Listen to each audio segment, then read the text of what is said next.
নমস্কার বন্ধুরা, আজকের এই ভিডিওটা বানানো হয়েছে তাদের জন্য যাদের মনে কখনো না কখনো প্রশ্ন জাগে, আমি ঠিক পথে চলছি তো? কেন জেনেও বারবার ভুল হয়? কেন মন শান্ত থাকে না? এই চ্যানেলে আমরা ধর্মকে শুধু কথা হিসেবে নয়, জীবনের পথ প্রদর্শক হিসেবে বোঝার চেষ্টা করি। তাই যদি এই ধরনের ভাবনা আর গীতার জীবন ঘনিষ্ঠ শিক্ষা আপনার ভালো লাগে, তাহলে ভিডিও শুরু করার আগে অনুরোধ, চলুন এখন আর দেরি না করে আজকের মূল আলোচনায় প্রবেশ করি। আপনি কি কখনো অনুভব করেছেন যে সময় যতই বদলাক না কেন, কিছু প্রশ্ন চিরকাল একই রয়ে যায়?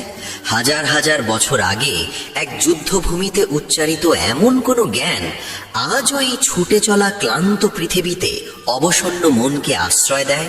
আপনি কি কখনো জীবনের এমন এক সন্ধিক্ষণে দাঁড়িয়ে পড়েছেন যেখানে বোঝা যায় না কোনটা ঠিক কোনটা ভুল, এগিয়ে যাওয়া উচিত না থেমে যাওয়া? যদি উত্তর হ্যাঁ হয়, তাহলে এই ভিডিও কেবল দেখা বা শোনার জন্য নয়, এটি অনুভব করার জন্য। আজ আমরা এমন এক গ্রন্থের কথা বলবো যাকে শুধু ধর্মগ্রন্থ বলা হলে তার গভীরতা সীমাবদ্ধ হয়ে যায়। এটি আসলে জীবনকে বোঝার শিল্প, মনকে জানার বিজ্ঞান এবং কর্মকে পথ দেখানো এক চিরন্তন পথপ্রদর্শক। আমরা কথা বলছি শ্রীমদ্ ভগবদ গীতার। আজ আমরা গীতার সেই 10টি গভীর রহস্যের দিকে তাকাবো, যা আপনার চিন্তার ধারা এবং জীবনকে দেখার দৃষ্টিভঙ্গি চিরদিনের জন্য বদলে দিতে পারে। এই যাত্রা হয়তো একটু দীর্ঘ হবে, কারণ গভীরতায় পৌঁছতে সময় লাগে। তাই চাইলে এখনই ভিডিওটি সংরক্ষণ করে রাখুন বা কাছের কোনো মানুষের সঙ্গে ভাগ করে নিন, যাতে থেমে থেমে শান্ত মনে শুনতে পারেন এবং প্রতিটি কথা নিজের ভেতরে অনুভব করতে পারেন। এখন মনকে স্থির করুন, চিন্তাগুলোকে সামলে নিন এবং আমার সঙ্গে পা বাড়ান সেই দিব্য যাত্রায়, কুরুক্ষেত্রের সেই প্রান্তরে যেখানে শুধু অর্জুনই নয়, আমরা সবাই আমাদের জীবনের সবচেয়ে বড় প্রশ্নগুলোর উত্তর খুঁজতে দাঁড়িয়ে আছি। শ্রীমদ্ ভগবদ গীতায় মোট 18টি অধ্যায় রয়েছে, কিন্তু আজ আমরা আধুনিক জীবনের সমস্যাগুলোর আলোকে এর মূল ভাবটিকে সংক্ষেপে বোঝার চেষ্টা করব। সাধারণ মানুষের উপলব্ধির সুবিধার্থে এই গভীর সত্যগুলোকে আমরা 10টি সূত্রের রূপে অনুভব করব। এই যাত্রার শুরু হচ্ছে প্রথম সূত্র দিয়ে, কর্মের চক্রব্যূহ। নিজের কর্মকে চিনে নেওয়াই প্রথম কাজ, কারণ নীরবে এই কর্মই আপনার জীবনের দিক নির্ধারণ করে দেয়। কল্পনা করুন, আপনি একটি বিশাল প্রতিষ্ঠানের প্রধান। আপনার সামনে এমন এক সিদ্ধান্ত এসে দাঁড়িয়েছে যা আপনার মনকে কাঁপিয়ে দেয়। আপনাকে 100 জন কর্মীকে বিদায় জানাতে হবে, যাতে হাজার হাজার মানুষের ভবিষ্যৎ রক্ষা পায়। একদিকে 100টি পরিবারের জীবনে অন্ধকার নেমে আসবে, অন্যদিকে এই সিদ্ধান্ত না নিলে পুরো প্রতিষ্ঠানটাই ডুবে যেতে পারে। বলুন তো, এই সিদ্ধান্ত নেওয়া কি সহজ, নাকি এটি নিজেই এক যুদ্ধের সমান?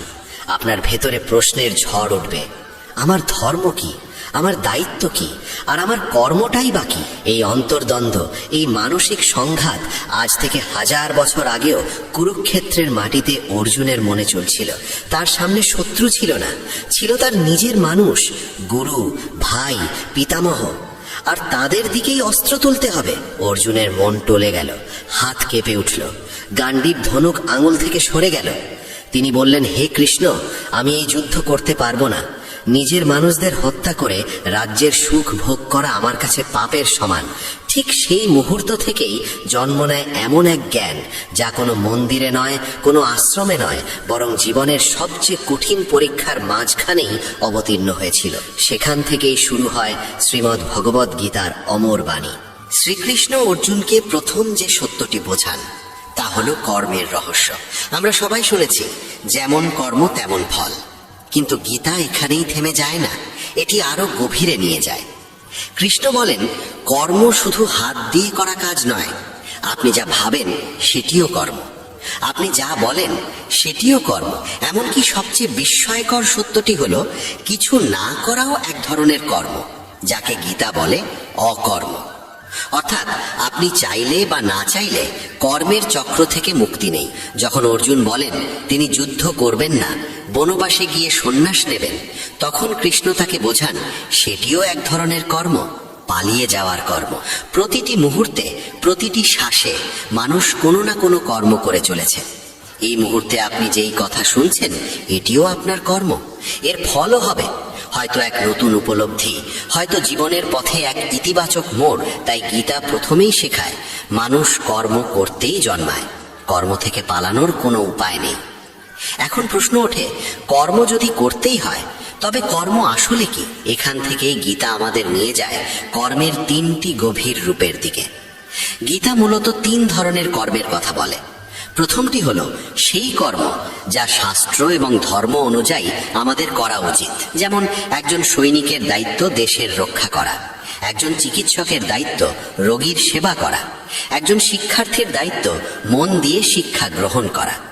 এগুলো সেই কাজ যা সমাজ এবং নিজের জীবনের জন্য প্রয়োজনীয়। দ্বিতীয়টি হলো বিকর্ম, অর্থাৎ যে কাজ আমাদের করা উচিত নয়, চুরি করা, মিথ্যা বলা, প্রতারণা করা, এইসব কাজ আমাদের এবং সমাজকে অবনতির দিকে ঠেলে দেয়। তৃতীয়টি হলো সবচেয়ে সূক্ষ্ম এবং গভীর, অকর্ম। সাধারণভাবে আমরা অকর্ম বলতে কিছু না করাকে বুঝে নিই, কিন্তু গীতার অকর্মের অর্থ তা নয়। অকর্ম হলো কাজের মধ্যে থেকেও তার ফলের মোহ এবং বন্ধন থেকে মুক্ত থাকা, এমন এক অবস্থা যেখানে মানুষ কোনো স্বার্থ বা আসক্তি ছাড়াই নিজের কর্তব্য পালন করে। গীতার আসল সার এই অকর্মের মধ্যেই নিহিত। তাহলে এর মানে আমাদের জীবনে কি? এর মানে হলো প্রথমেই আমাদের নিজের কর্মকে চিনে নিতে হবে। আপনি যদি একজন ছাত্র হন তবে আপনার কর্ম হলো মন দিয়ে পড়াশোনা করা। আপনি যদি চাকরি করেন তবে আপনার কর্ম হলো সততার সঙ্গে নিজের দায়িত্ব পালন করা। আপনি যদি বাবা মা হন তবে আপনার কর্ম হলো সন্তানকে সঠিক মূল্যবোধ ও যত্নে বড় করে তোলা। অনেক সময় আমরা অন্যের কর্ম দেখে নিজের পথ থেকে সরে যাই। মনে হয় সেই মানুষটি এত সফল, আমিও ঠিক সেটাই করব। কিন্তু গীতা বলে, অন্যের ধর্ম বা দায়িত্ব যতই আকর্ষণীয় মনে হোক না কেন, নিজের স্বভাব এবং দায়িত্ব অনুযায়ী নিজের কর্মকে নিষ্ঠার সঙ্গে পালন করাই শ্রেয়, তা যতই ছোট মনে হোক না কেন। নিজের সঠিক কর্মকে চিনে নিতে পারাই জীবনের প্রথম বড় রহস্য। একবার এটি বুঝে গেলে জীবনের অর্ধেক বিভ্রান্তি আপনাতেই দূর হয়ে যায়। তখন জীবনে একটি দিশা আসে, একটি উদ্দেশ্য তৈরি হয়। তবু প্রশ্ন থেকে যায়, কর্ম করব কিভাবে? প্রতিটি কর্ম কি আমাদের বেঁধে ফেলে, নাকি এমন কোনো পথ আছে যেখানে কর্ম করতে করতেই আমরা তার বন্ধন থেকে মুক্ত থাকতে পারি? এই রহস্যের উত্তর লুকিয়ে আছে পরবর্তী সূত্রে, যেখানে কথা বলা হবে ফলের আসক্তি ত্যাগ করার। অর্জুন কিভাবে ফলের বন্ধনে জড়িয়ে না পড়ে নিজের কর্মে স্থির থাকতে পেরেছিলেন, সেই প্রশ্ন থেকেই আমাদের ভাবনার সূচনা হয়। আগের অংশে আমরা বুঝেছি যে কর্ম থেকে কারোই নিস্তার নেই এবং নিজের প্রকৃত কর্মকে চিনে নেওয়াই জীবনের এক অত্যন্ত গুরুত্বপূর্ণ ধাপ। কিন্তু ঠিক অর্জুনের মতোই আমাদের মনেও তখন একটি গভীর প্রশ্ন জেগে ওঠে, যদি কর্ম করতেই হয় তবে তার ফল আমাদের এতটা ভেঙে দেয় কেন? আমরা দিনরাত পরিশ্রম করি, ব্যর্থ হলে মন ভেঙে পড়ে, আবার সফল হলে অজান্তেই অহংকার নীরবে হৃদয়ে জায়গা করে নেয়। আমরা যা কিছু করি তার আড়ালে কোনো না কোনো প্রত্যাশা লুকিয়ে থাকে, কখনো অর্থের আকাঙ্ক্ষা, কখনো সম্মানের তৃষ্ণা, কখনো আবার কেবল কারো সামান্য প্রশংসা পাওয়ার ইচ্ছে। মুখে আমরা বলি আমরা নির্লোভ, আমরা নিঃস্বার্থ, কিন্তু মনের গভীরে কোথাও না কোথাও একটি আশা নিঃশব্দে বাসা বাঁধে। আর সেই আশা পূরণ না হলেই জন্ম নেয় দুঃখ। এই চাওয়া, এই প্রত্যাশা, এই আকাঙ্ক্ষায় ধীরে ধীরে আমাদের অধিকাংশ কষ্টের মূল কারণ হয়ে দাঁড়ায়। এই একই দ্বিধা নিয়েই অর্জুন একদিন ভগবান শ্রীকৃষ্ণের সামনে এসে দাঁড়িয়েছিলেন। যদি কর্মই আমার ধর্ম হয় তবে এই সুখ আর দুঃখ, এই যন্ত্রণা আর এই অন্তর্দ্বন্দ্ব কেন আমার মনকে এতটা বিচলিত করে তোলে? ঠিক সেই গভীর নীরবতার মধ্যেই শ্রীকৃষ্ণ উচ্চারণ করেন গীতার সেই বাণী, যা কেবল একটি শ্লোক নয়, বরং জীবনকে দেখার সম্পূর্ণ দৃষ্টিভঙ্গিকেই আমূল বদলে দেয়। এমন এক বাণী যা আমরা প্রায় সবাই কখনো না কখনো শুনেছি, কিন্তু তার গভীর অর্থে হয়তো সত্যিই প্রবেশ করিনি। এখান থেকেই কর্ম আর ফলের মধ্যকার সেই সূক্ষ্ম রহস্য উন্মোচিত হতে শুরু করে, যা মানুষকে বন্ধন থেকে মুক্তির পথে নিয়ে যায়। শ্রীকৃষ্ণ বলেন, কর্মণ্যেবধিকারস্তে মা ফলেষু কদাচন মা কর্মফল হেতুর্ভূর মা তে সঙ্গোস্ত্ব কর্মণি। এর সহজ অর্থ হলো, হে অর্জুন, তোমার অধিকার কেবল কর্ম করার মধ্যেই সীমাবদ্ধ, তার ফলের ওপর নয়। তাই তুমি কর্মের ফলের কারণ হয়ে উঠো না এবং কর্ম না করার প্রতিও আসক্ত থেকো না। এটি গীতারই নয়, বরং বলা যায় সমগ্র মানব জীবনের সবচেয়ে বিপ্লবী দর্শন। একে বলা হয় নিষ্কাম কর্ম। এর অর্থ এই নয় যে মানুষের কোনো লক্ষ্য থাকবে না বা সে ফলের কথা ভাববে না। লক্ষ্য স্থির করা অবশ্যই প্রয়োজন, কিন্তু নিজের সমস্ত চেতনা, সমস্ত শক্তি এবং সমস্ত মনোযোগ নিবদ্ধ করতে হবে কেবল কর্মের মধ্যেই, ফলের চিন্তায় নয়। এখানেই কর্মের মুক্তি, এখানেই জীবনের গভীর শান্তির পথ উন্মুক্ত হয়ে যায়। একটি উদাহরণে বিষয়টি বোঝা যাক। ধরুন আপনি কোনো পরীক্ষার প্রস্তুতি নিচ্ছেন। আপনার সামনে দুটি পথ। একটিতে আপনি দিন রাত এই চিন্তায় ডুবে থাকলেন যে পাশ করতে পারবো তো, না পারলে কি হবে, মানুষ কি বলবে, বাবা মা কষ্ট পাবেন কিনা। এই দুশ্চিন্তাতেই আপনার অর্ধেক শক্তি নিঃশেষ হয়ে যাবে এবং পড়াশোনায় মন বসবে না। অন্য পথটি হলো ফলকে সম্পূর্ণভাবে শ্রীকৃষ্ণ বা সেই পরম শক্তির হাতে সমর্পণ করে দেওয়া এবং নিজের মনোযোগের সবটুকু শুধুমাত্র অধ্যয়নের উপর কেন্দ্রীভূত করা, প্রতিটি বিষয়ে মন দিয়ে পড়া, প্রতিটি সমস্যার সমাধান করা এবং নিজের কর্মকে যজ্ঞের মতো, পূজার মতো গ্রহণ করা। এখন নিজেই বলুন, কোন পথে সাফল্যের সম্ভাবনা বেশি? নিঃসন্দেহে দ্বিতীয় পথে, কারণ ফলের ভয় থেকে মুক্ত হলে মন শান্ত থাকে এবং মানুষ নিজের সেরাটা দিতে পারে। আমাদের জীবনের অধিকাংশ মানসিক চাপ আর দুশ্চিন্তার মূল কারণ হলো আমরা বর্তমান ছেড়ে ভবিষ্যতে বাস করি। কাজ করছি এই মুহূর্তে, অথচ মন আটকে থাকে 10 দিন বা 10 মাস পরে কি ফল আসবে সেই চিন্তায়। পদোন্নতি না হলে কি হবে, প্রিয় মানুষটি যদি চলে যায়, ব্যবসা যদি ব্যর্থ হয়, এই যদি কিন্তু জালে জড়িয়েই আমাদের সুখ আর শান্তি হারিয়ে যায়। নিষ্কাম কর্ম আমাদের বর্তমান মুহূর্তে বাঁচতে শেখায়। এটি বলে, তোমার হাতে আছে কেবল তোমার প্রচেষ্টা, তোমার কর্ম। ফল এমন বহু বিষয়ের উপর নির্ভর করে যা তোমার নিয়ন্ত্রণে নয়। তাই যা তোমার হাতে আছে তা সম্পূর্ণ সততা আর নিষ্ঠার সঙ্গে করো এবং বাকি সব সেই মহাশক্তির উপর ছেড়ে দাও। এটি এক ধরনের সমর্পণ, এক ধরনের আস্থা। যখন মানুষ এইভাবে কাজ করতে শেখে, তখন তার ভিতরে এক গভীর শান্তি আর নির্ভয়তার জন্ম হয়। তখন না থাকে পরাজয়ের ভয়, না থাকে জয়ের অহংকার, থাকে শুধু নিজের কর্মে ডুবে থাকার আনন্দ। এই ভাবনাকে দৈনন্দিন জীবনে প্রয়োগ করে দেখুন। অফিসে কাজ করার সময় বসের প্রশংসা বা পদোন্নতির চিন্তা ছেড়ে দিয়ে কাজটিকে যতটা সম্ভব ভালোভাবে করার চেষ্টা করুন। কোনো সম্পর্কে থাকলে এই প্রত্যাশা ত্যাগ করুন যে অপর ব্যক্তি আপনার জন্য কি করবে, বরং নিজের দিক থেকে ভালোবাসা আর দায়িত্ব নিঃস্বার্থভাবে পালন করুন। সন্তান প্রতিপালনের সময় এই চিন্তা ছেড়ে দিন যে তারা ভবিষ্যতে আপনার নাম উজ্জ্বল করবে কিনা। শুধু একজন ভালো মানুষ হিসেবে গড়ে তোলার নিজের কর্তব্যে মন দিন। এই অভ্যেস ধীরে ধীরে আপনাকে স্থির আর শান্ত করে তুলবে। আপনার কাজের দক্ষতা বাড়বে, সম্পর্কগুলো আরো গভীর হবে এবং মন অকারণ দুশ্চিন্তা থেকে মুক্ত হবে। যদি এই তত্ত্বটি আপনার হৃদয়ে পৌঁছে থাকে, তবে মনে মনে একবার নিষ্কাম কর্ম শব্দটি অনুভব করে নিন। তবু এখানেই আরেকটি গভীর প্রশ্ন উঠে আসে। আমরা কর্ম করি, ফলের চিন্তা করি না, কিন্তু যে সুখ আর দুঃখ, মান আর অপমান, জয় আর পরাজয়ের অনুভূতি হয়, তা কাকে স্পর্শ করে? এই আমি কে যে এসবের দ্বারা প্রভাবিত হয়? আমি কি কেবল এই শরীর, না এর আড়ালেও কোনো গভীর সত্য লুকিয়ে আছে? এই রহস্যের উত্তর মিলবে পরবর্তী সূত্রে, যেখানে বলা হবে, তুমি শরীর নও, তুমি আত্মা, জন্ম আর মৃত্যুর সীমা ছাড়িয়ে থাকা এক চিরন্তন সত্য। যখন অর্জুন নিজের রক্তের সম্পর্কীদের দিকে অস্ত্র তুলবার কল্পনায় কেঁপে উঠছিলেন, তখন তার কষ্টের মূল কারণ যুদ্ধ ছিল না, তার কষ্টের মূল ছিল মোহ।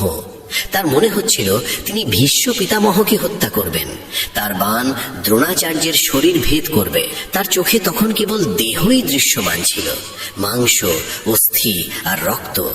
তিনি ভুলে গিয়েছিলেন যে তিনি নিজেও কেবল শরীর নন, যেমন ভীষ্ম বা দ্রোণাচার্য কেবল দেহমাত্র নন। অর্জুন নিজেকে এক নশ্বর দেহ বলে ভাবছিলেন এবং সামনের মানুষগুলোকেও শুধু শরীর হিসেবেই দেখছিলেন। এই ভ্রান্তি, এই অসম্পূর্ণ জ্ঞানই তার হৃদয়কে ভারাক্রান্ত করে তুলেছিল। আত্মার সত্য ভুলে গেলে প্রতীকী সিদ্ধান্ত অসহনীয় হয়ে ওঠে এবং শরীরকেই সবকিছু ভাবলে মোহ আমাদের বুদ্ধিকে আচ্ছন্ন করে ফেলে। অর্জুনের এই ভয় আর যন্ত্রণা আসলে আমাদের সকলেরই গল্প। ঠিক এখানেই শ্রীকৃষ্ণ তাকে সেই জ্ঞান দেন যা মৃত্যু ভয়কে চিরতরে দূর করতে পারে। তিনি বলেন, হে অর্জুন, যাদের জন্য তুমি শোক করছো তারা শোকের যোগ্য নয়। এমন নয় যে কোনো এক সময় আমি ছিলাম না, তুমি ছিলে না, বা এই রাজারা ছিলেন না। আবার এমনও নয় যে ভবিষ্যতে আমরা কেউ থাকব না। এরপর তিনি বলেন, যেমন মানুষ পুরনো বস্ত্র ত্যাগ করে নতুন বস্ত্র ধারণ করে, তেমনি জীবাত্মা জীর্ণ শরীর ত্যাগ করে নতুন শরীর গ্রহণ করে। এটি গীতার সবচেয়ে গভীর এবং সবচেয়ে আশ্বস্তকারী সত্য। আমরা এই শরীর নই, আমরা এই শরীরের মধ্যে বাস করা এক অজর, অমর ও অবিনশ্বর আত্মা। এই আত্মাকে কোনো অস্ত্র কাটতে পারে না, আগুন পোড়াতে পারে না, জল ভিজিয়ে দিতে পারে না, বাতাস শুষ্ক করতে পারে না। আত্মার জন্ম নেই, মৃত্যুও নেই। জন্ম আর মৃত্যু কেবল শরীরের, যা বস্ত্রের মতোই ক্ষণস্থায়ী। যখন এই সত্য আমাদের অন্তরে প্রবেশ করে, তখন মৃত্যু ভয় ধীরে ধীরে মিলিয়ে যায়। আমরা বুঝতে পারি আমাদের বা আমাদের প্রিয়জনদের প্রকৃতপক্ষে কখনো শেষ হয় না। শেষ হয় কেবল একটি অধ্যায়, যাত্রা চলতেই থাকে। এই একটি মাত্র উপলব্ধি জীবনের কত সমস্যার সমাধান করে দিতে পারে। আমরা শরীরকে সুন্দর রাখা, আরাম দেওয়ার জন্য সারাক্ষণ ব্যস্ত থাকি, রূপ আর বয়স নিয়ে উদ্বিগ্ন থাকি, বার্ধক্য আর অসুস্থতাকে ভয় পাই। কিন্তু যখন বুঝি আমরা শরীর নই, আমরা সেই চেতনা যা শরীরকে পরিচালনা করে, তখন এই সব ভয় ক্ষুদ্র হয়ে যায়। এর মানে এই নয় যে শরীরের যত্ন নেওয়া বন্ধ করতে হবে। শরীর এক পবিত্র আশ্রয় যেখানে আত্মা অবস্থান করে, তাই একে সুস্থ রাখা আমাদের দায়িত্ব। কিন্তু এর সঙ্গে মোহ নয়, এর নশ্বরতা বোঝাই আসল শিক্ষা। এই জ্ঞান সম্পর্কগুলোকেও নতুন চোখে দেখতে শেখায়। আমরা যখন কাউকে ভালোবাসি, তখন আসলে তার শরীরকে নয়, তার আত্মাকেই ভালোবাসি। আর যখন কোনো প্রিয়জন এই পৃথিবী ছেড়ে চলে যান, তখন দুঃখ পাওয়াটা স্বাভাবিক। কিন্তু গীতার বাণী আমাদের এই শক্তি দেয় যে আমরা বুঝতে পারি কেবল তাদের দেহ আমাদের থেকে আলাদা হয়েছে, তাদের আত্মার যাত্রা এখনো চলছে। তারা নতুন এক পথে এগিয়ে গেছেন। এই ভাবনাই আমাদের অসহনীয় বেদনার মধ্যেও এগিয়ে চলার সাহস দেয়। এটি শেখায় যে আমরা সবাই এই জীবনে সহযাত্রী। কিছু সময়ের জন্য একে অপরের সঙ্গে মিলিত হই, তারপর প্রত্যেকে নিজের গন্তব্যের দিকে এগিয়ে যায়। আমাদের প্রকৃত সম্পর্ক সেই পরমাত্মার সঙ্গে, যার অংশ আমরা সবাই। যখন আমরা নিজেকে এবং অন্যকে আত্মা হিসাবে দেখতে শুরু করি, তখন ভেদাভেদ, ঈর্ষা আর ঘৃণার মতো অনুভূতিগুলো ধীরে ধীরে লুপ্ত হতে থাকে। কারণ আত্মার স্তরে আমরা সবাই একই পরম চেতনার অংশ। কিন্তু যদি আমরা শরীর নই, যদি আমরা আত্মা হই, তবে এই মন কি যা প্রতি মুহূর্তে আমাদের অস্থির করে তোলে, সুখ আর দুঃখের অনুভূতি এনে দেয়? এই মনকে কিভাবে বোঝা যায়, কিভাবে একে নিয়ন্ত্রণ করা সম্ভব? এই প্রশ্নের উত্তরই উঠে আসবে পরবর্তী সূত্রে, যা হয়তো আমাদের জীবনের সবচেয়ে বড় চ্যালেঞ্জ। সূত্র 4 বলছে, মনই মানুষের বন্ধু, আবার মনই তার শত্রু। নিজের সবচেয়ে বড় শত্রুকেই নিজের সবচেয়ে ঘনিষ্ঠ বন্ধুতে রূপান্তরিত করতে হয়। এতক্ষণ আমরা কর্মের তত্ত্ব এবং আত্মার অমরতার কথা জেনেছি, কিন্তু তবুও এমন একটি বিষয় আছে যা আমাদের বারবার বিচলিত করে, পথভ্রষ্ট করে, আর সেটি হলো আমাদের নিজের মন। এই প্রশ্নই একদিন অর্জুন শ্রীকৃষ্ণের সামনে তুলে ধরেছিলেন। তিনি বলেছিলেন, হে কৃষ্ণ, এই মন অত্যন্ত চঞ্চল, অস্থির স্বভাবের, দৃঢ় এবং প্রবল। একে সংযত করা আমার কাছে যেন বাতাসকে থামানোর মতোই অসম্ভব বলে মনে হয়। এই প্রশ্ন শুধু অর্জুনের একার নয়, এ প্রশ্ন আমাদের সবার। কারণ আমাদের মন এক মুহূর্তে এখানে থাকে, আর পর মুহূর্তেই বহু দূরে কোনো অন্য চিন্তার জগতে হারিয়ে যায়।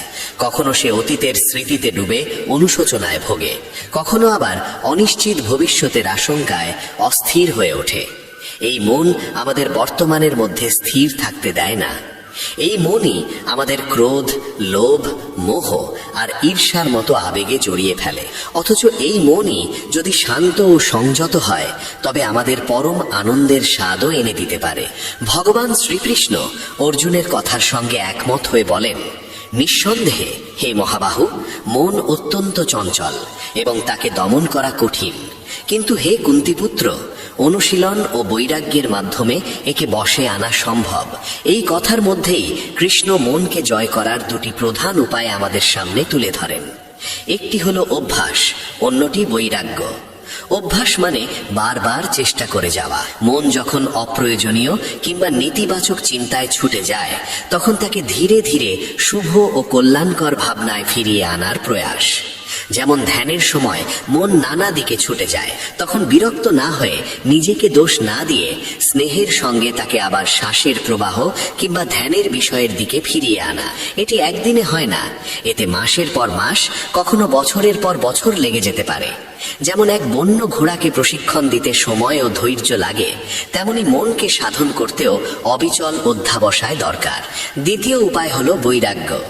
বৈরাগ্য মানে সংসার ছেড়ে বনবাস নয়। বৈরাগ্যের অর্থ হলো সেই সব বিষয়ের প্রতি আসক্তি কমিয়ে আনা যা আমাদের অশান্ত ও দুঃখী করে তোলে।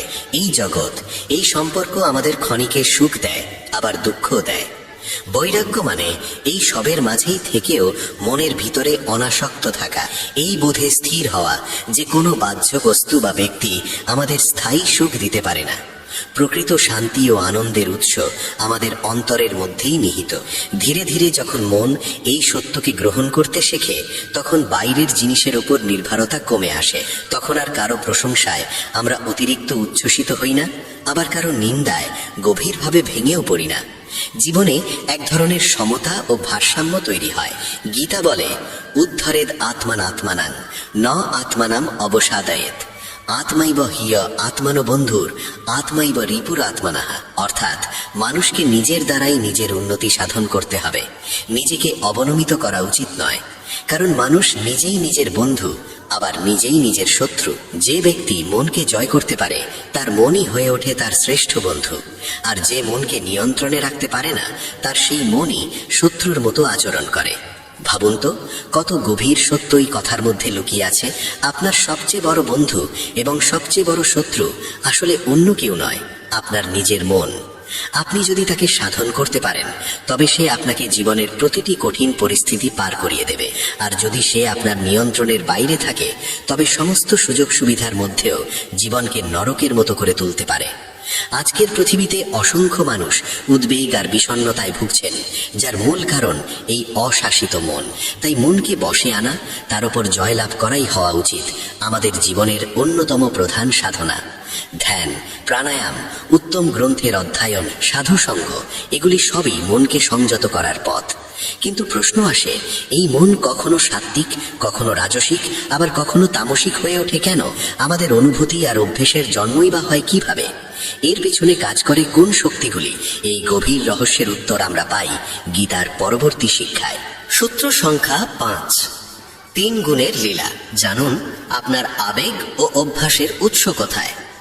কখনো কি খেয়াল করেছেন, কোনো সকালে আপনি ঘুম থেকে উঠে নিজেকে অত্যন্ত শান্ত, প্রফুল্ল ও উদ্যমী মনে করেন? সেদিন সবকিছু ভালো লাগে, সবার মঙ্গল কামনা করতে ইচ্ছে করে। আবার কোনো দিন আসে যখন মন অস্থির, উদ্বিগ্ন ও অতিরিক্ত আকাঙ্ক্ষায় ভরে যায়। আবার এমন দিনও আসে যখন শরীর ভারী লাগে, মন নেতিবাচক হয়ে পড়ে, বিছানা ছাড়তে পর্যন্ত ইচ্ছে করে না। কেন এমন হয়? আমাদের মনোভাব, অনুভূতি আর অভ্যাস কেন এভাবে বদলে যায়? গীতা এর এক গভীর ও প্রায় বৈজ্ঞানিক ব্যাখ্যা দেয়। ভগবান শ্রীকৃষ্ণ বলেন, সমগ্র প্রকৃতি এবং আমরা সবাই 3টি গুণের দ্বারা আবদ্ধ। এই 3 গুণ হল সত্য, রজ ও তম।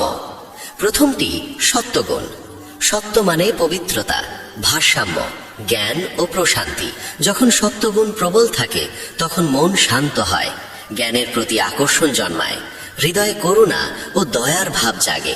সহজ খাবার, শান্ত পরিবেশ ও শুভ সঙ্গ আমাদের ভালো লাগে। এই অবস্থাতেই আমরা নিজের সর্বোত্তম রূপটি প্রকাশ করতে পারি এবং প্রকৃত সুখ অনুভব করি। কিছু মানুষকে দেখবেন স্বভাবতই শান্ত, ইতিবাচক ও স্থির। তাদের মধ্যে সত্যগুণের প্রাধান্য বেশি, তবে এই গুণও আমাদের সুখ ও জ্ঞানের বন্ধনে আবদ্ধ করে। দ্বিতীয়টি রজগুণ। রজ মানে কর্মচাঞ্চল্য, আকাঙ্ক্ষা, উচ্চাশা ও অস্থিরতা। রজগুণ প্রভাবশালী হলে আমরা অত্যন্ত কর্মব্যস্ত হয়ে উঠি, মনে একের পর এক ইচ্ছা জন্মায়, আরো অর্থ চাই, আরো সাফল্য চাই, আরো বড় হতে চাই। মন সারাক্ষণ কিছু না কিছু করার তাড়নায় ছুটে বেড়ায়, এক মুহূর্তের জন্যও শান্ত থাকে না। এই অবস্থায় মানুষ ঝাল মশলাদার খাবার ও কোলাহল পছন্দ করে। রজগুণ আমাদের কর্ম এবং কর্মফলের শৃঙ্খলে বেঁধে রাখে। আধুনিক সমাজের অধিকাংশ মানুষ এই গুণের প্রভাবেই জীবনযাপন করছে। নিরন্তর প্রতিযোগিতা, ছুটে চলা আর আরও পাওয়ার লালসা এটি শক্তি দেয় কিন্তু শান্তি কেড়ে নেয়। তৃতীয় এবং সবচেয়ে ক্ষতিকর গুণ হলো তমগুণ। তম মানে অন্ধকার, অজ্ঞান, অলসতা ও স্থিবিরতা। তমগুণ বাড়লে মানুষ কাজে অনীহা অনুভব করে, কেবল শুয়ে থাকতে চায়, বিচার বুদ্ধি আচ্ছন্ন হয়ে পড়ে, ঠিক ভুলের ভেদাভেদ বোঝা যায় না, বাসি খাবার, নেশা ও কুসঙ্গ আকর্ষণীয় হয়ে ওঠে। এই গুণ মানুষকে অবহেলা, অলসতা ও ঘুমের বন্ধনে বেঁধে অধঃপতনের দিকে ঠেলে দেয়। তবে মনে রাখতে হবে, আমরা কেউই পুরোপুরি সাত্ত্বিক, রাজসিক বা তামসিক নই। আমাদের প্রত্যেকের মধ্যেই এই 3 গুণ বিদ্যমান, কেবল তাদের অনুপাত বদলে যায়। কখনো সত্ত্ব বাড়ে, তখন রজ ও তম চাপা পড়ে যায়, কখনো রজ প্রাধান্য পায়, আবার কখনো তম। আমাদের লক্ষ্য হওয়া উচিত সত্ত্ব গুণ বাড়ানো এবং রজ ও তম কমানো। এটি নির্ভর করে আমাদের দৈনন্দিন বাছাইয়ের ওপর। আমরা কি খাই, কাদের সঙ্গে মিশি, কি দেখি, কি শুনি, কি ভাবি। সাত্ত্বিক খাদ্য, ফলমূল, দুধ, ভালো বই, শান্ত ও ইতিবাচক সঙ্গ, ধ্যান ও যোগ সত্ত্ব বাড়ায়। বিপরীতে অতিরিক্ত ভাজাভুজি, নেতিবাচক সঙ্গ ও হিংস্র ভাবনা রজ ও তম বাড়িয়ে তোলে। সিদ্ধান্ত আপনার হাতেই। আপনি কোন দিকে যেতে চান তার উপরই আপনার সুখ ও দুঃখ নির্ভর করে। কিন্তু এই গুণগুলির প্রভাবের মধ্যেই কাজ করতে গিয়ে কি আমাদের অন্যদের নকল করা উচিত, নাকি আমাদের নিজস্ব কোনো পথ আছে? গীতার ভাষায় একে বলা হয় স্বধর্ম, আর এটাই আমাদের পরবর্তী আলোচনার বিষয়। সূত্র সংখ্যা 6, কি আপনার স্বধর্ম? কেন অন্যের নকল নয়, নিজের পথেই চলা জরুরি। আজকের যুগে আমরা এমন এক জগতে বাস করছি যেখানে সামাজিক মাধ্যমে সবাই নিজের সাফল্য প্রদর্শন করছে। কেউ ইঞ্জিনিয়ার, কেউ ডাক্তার, কেউ বড় ব্যবসায়ী। তাদের দেখে মনে হয় আমাকেও এমনই হতে হবে, তখনই আমি সফল হব। এই ভাবনা আমরা নিজেদের মধ্যেই সীমাবদ্ধ রাখি না, সন্তানদের উপরও চাপিয়ে দিই। অথচ এই অনুকরণের ভিড়ে আমরা ভুলে যাই গীতার এক মৌলিক শিক্ষা, স্বধর্ম। শ্রীকৃষ্ণ বলেন, শ্রেয়ান স্বধর্ম বিগুণঃ পরধর্মাৎ স্বনুষ্ঠিতাৎ। অর্থাৎ গুণহীন হলেও নিজের ধর্ম পালন করা অন্যের ধর্ম নিখুঁতভাবে পালনের চেয়েও শ্রেয়। এখানে ধর্ম মানে কোনো সম্প্রদায় নয়, ধর্ম মানে নিজের স্বভাব, নিজের প্রকৃতি ও কর্তব্য। প্রত্যেক মানুষ আলাদা প্রতিভা ও স্বভাব নিয়ে জন্মায়। কেউ জ্ঞান ও শান্তিতে আনন্দ পায়, কেউ সাহসে, কেউ ব্যবসায়িক বুদ্ধিতে, কেউ সেবায়। এটি জাতিভেদ নয়, মানসিক প্রবণতার বর্ণনা। গীতা বলে, নিজের স্বভাব চিনে সেই অনুযায়ী কর্ম করাই স্বধর্ম। অন্যের পথ যত আকর্ষণীয়ই লাগুক, যদি তা আপনার প্রকৃতির বিরুদ্ধে যায়, তবে সেখানে না দক্ষতা আসবে, না শান্তি। যেমন বানর আর মাছের উদাহরণ। বানরের স্বভাব গাছে ওঠা, মাছের স্বভাব জলে থাকা। বানর যদি জলে নামতে চায় বা মাছ যদি গাছে উঠতে চায়, দুজনেরই সর্বনাশ হবে। সমস্যা কারো মধ্যে নয়, সমস্যা নিজের স্বভাব ভুলে যাওয়ায়। যে নিজের প্রকৃতির বিরুদ্ধে চলে, সে যতই চেষ্টা করুক দুঃখই পায়। গীতা শেখায়, অন্যের মতো হতে চাওয়া আমাদের বিভ্রান্ত করে, আর নিজের স্বধর্ম চিনে নেওয়া জীবনকে সহজ করে তোলে। আপনি যদি সৃষ্টিশীল মানুষ হন, অথচ কেবল অর্থের জন্য একঘেয়ে কাজে আবদ্ধ থাকেন, তবে কখনো তৃপ্তি পাবেন না। নিজের স্বধর্মে চলা শুরুতে কঠিন হলেও শেষ পর্যন্ত সেটাই দেয় প্রকৃত শান্তি ও সন্তোষ। কিন্তু নিজের পথে চলতে গিয়ে অনেক সময় আমরা একা হয়ে পড়ি। মনে হয় সবকিছু আমাদের নিয়ন্ত্রণের বাইরে। তখন কি করব? গীতা বলে, সেই সময় আশ্রয় নিতে হবে সমর্পণের। সূত্র সংখ্যা 7, ঈশ্বরের ওপর বিশ্বাস। সমর্পণ কিভাবে আপনাকে প্রকৃত শক্তি দেয়? জীবনে এমন মুহূর্ত আসে যখন মনে হয় সব শেষ, পরিশ্রম ব্যর্থ, পরিকল্পনা ভেস্তে যায়, অসুখ আসে, প্রিয়জন হারাই। তখন আমাদের অহং ভেঙে পড়ে, বুঝি আমাদের হাতে আসলে কিছুই নেই। এই মুহূর্তে মানুষ হয় ভেঙে পড়ে, নয়তো এক বৃহত্তর শক্তির কাছে নিজেকে সঁপে দেয়। এই আত্মসমর্পণকেই গীতা বলে ভক্তিযোগ। শ্রীকৃষ্ণ বলেন, সমস্ত ধর্ম ত্যাগ করে আমার শরণে এসো, আমি তোমাকে মুক্ত করব। এর অর্থ দায়িত্ব ছেড়ে দেওয়া নয়, বরং কর্তা হওয়ার অহং ত্যাগ করা। আমরা যখন ভাবি আমিই সব করেছি, তখন অহং জন্মায়, আর অহংয়ের সঙ্গেই আসে দুঃখ। সমর্পণ মানে নিজেকে মাধ্যম হিসেবে দেখা। কর্ম আমরা করব, কিন্তু ফল ও কর্তৃত্ব সেই পরম শক্তির হাতে তুলে দেব। এটি দুর্বলতা নয়, বরং পরম সাহস। যেমন একটি বিন্দু সাগরে মিশে গেলে সাগর হয়ে যায়, তেমনি ক্ষুদ্র অহং বৃহত্তর চেতনার সঙ্গে মিললে শক্তিতে রূপান্তরিত হয়। তখন ভবিষ্যৎ আর ভয় দেখায় না, মানুষ শান্তভাবে নিজের কর্তব্য পালন করতে পারে। তবে এই বিশ্বাস একদিনে জন্ম নেয় না, তার শুরু হয় কৃতজ্ঞতা দিয়ে। যা আছে তার জন্য ধন্যবাদ জানানো, সাফল্যের কৃতিত্ব ঈশ্বরকে অর্পণ করা এবং কঠিন সময় অভিযোগ নয়, শক্তি প্রার্থনা করা। এইভাবে জীবন চলতে থাকলে মন ধীরে ধীরে হালকা হয়ে যায় এবং সর্বত্র সেই পরম উপস্থিতির অনুভব জাগ্রত হয়। এই অনুভবই মানুষকে নিয়ে যায় ভক্তির পথে।